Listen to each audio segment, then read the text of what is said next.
RBM itu mulai tahun 94, mulai Agustus. Banyak orang-orang disabilitas di Toraja, cuman ya belum ada yang kasih perhatian untuk itu.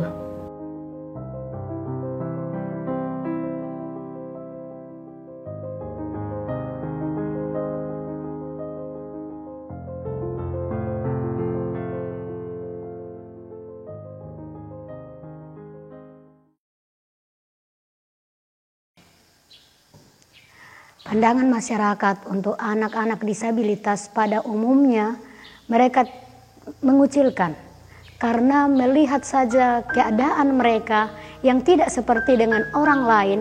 Ini adalah karena dosa orang tua mereka, sehingga orang tua mereka merasa malu memperlihatkan, bahkan membawa anak-anak keluar rumah karena mereka merasa diberi cap oleh orang masyarakat bahwa mereka berdosa. Sebaliknya, ada orang tua yang merasa bahwa anak-anak disabilitas ini menjadi rezeki. Ketika anak-anak ini akan dibina atau akan dirubah, mereka katakan tidak perlu, karena ini sudah rezeki saya, ini sudah berkat saya dari Tuhan, jadi tidak perlu diapa-apakan lagi, biarkan anak ini seperti ini saja. Sehingga inilah yang membuat orang-orang, membuat kami sulit untuk merubah keadaan itu.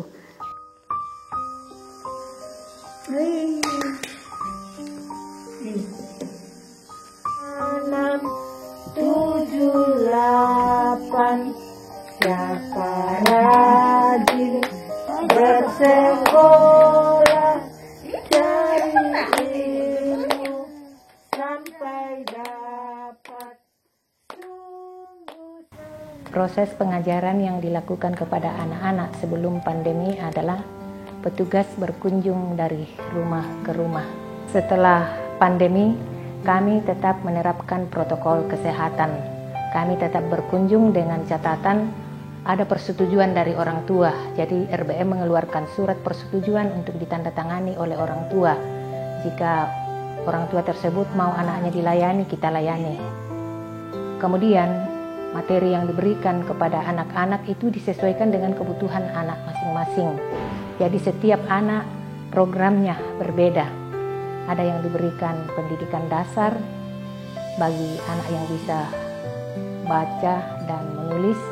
Ada yang diberikan bantu diri buat anak-anak yang agak-agak berat. Kemudian juga kami memberikan keterampilan buat anak-anak yang sudah agak besar, itu kita kasih keterampilan dan hasil dari keterampilan mereka itu dijual dan hasilnya pun buat anak sendiri.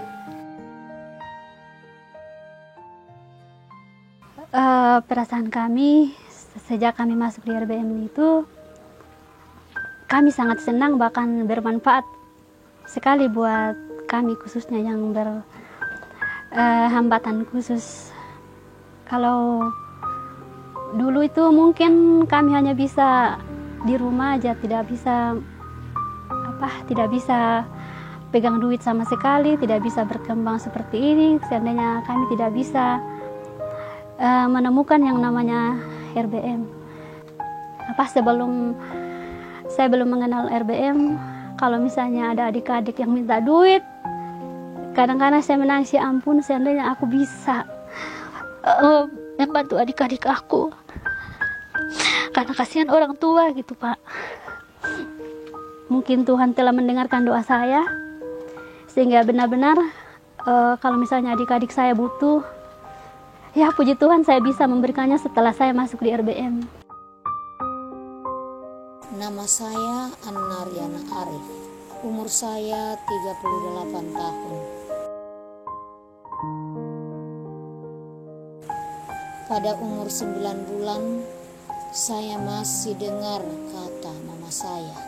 1 tahun, saya jatuh dari tempat tidur dan saya dibawa ke dokter THT di Makassar. Dan kata dokter, ada urat telinga saya terganggu. Saya masuk RBM pada umur 12 tahun pada tahun 1995 saat itu. Saya sangat senang karena bisa bekerja di RBM. Saya mulai kerja di RBM tahun 2010. Saya sangat senang bekerja di RBM karena saya sudah dibimbing dan diajar oleh RBM. Saya senang mengajar anak-anak disabilitas karena saya sudah diajar di RBM.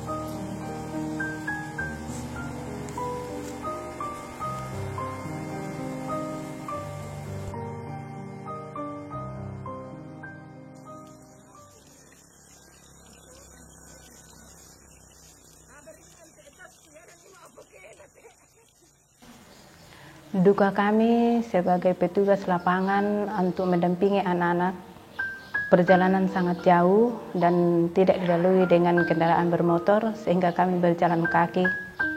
Dan sambil itu kami membawa tas yang besar yang berisi alat-alat peraga dan alat-alat keterampilan yang lainnya untuk mengajar anak-anak.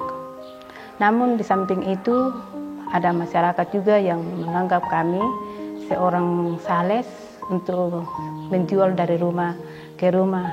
Padahal yang kami bawa dalam tas itu adalah alat-alat pelajaran untuk anak-anak di lapangan. Sukanya di sini ketika kami sampai di rumah anak-anak, anak-anak sangat senang dan gembira untuk menyambut kami. Sehingga rasa lelah kami hilang untuk belajar bersama dengan anak-anak kami. Hakikat dari pelayanan ini adalah untuk mengangkat hak dan martabat anak-anak di Israel. Kemudian kita juga harus mewujudkan mimpi-mimpi yang selama ini terpendam. Dan alasan kami bertahan bahwa ini adalah suatu pelayanan dan kita melayani dari hati yang tidak semua orang bisa lakukan.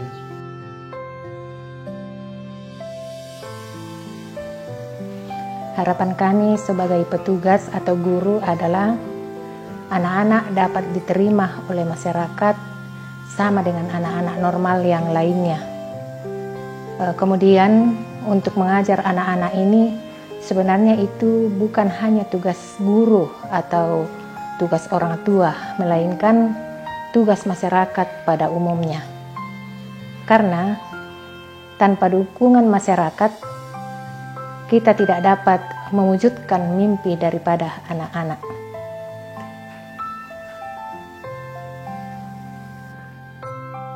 Harapan saya atau kami sebagai penyandang disabilitas di Indonesia, kami mengharapkan supaya semua penyandang disabilitas itu disamakan dengan yang mempunyai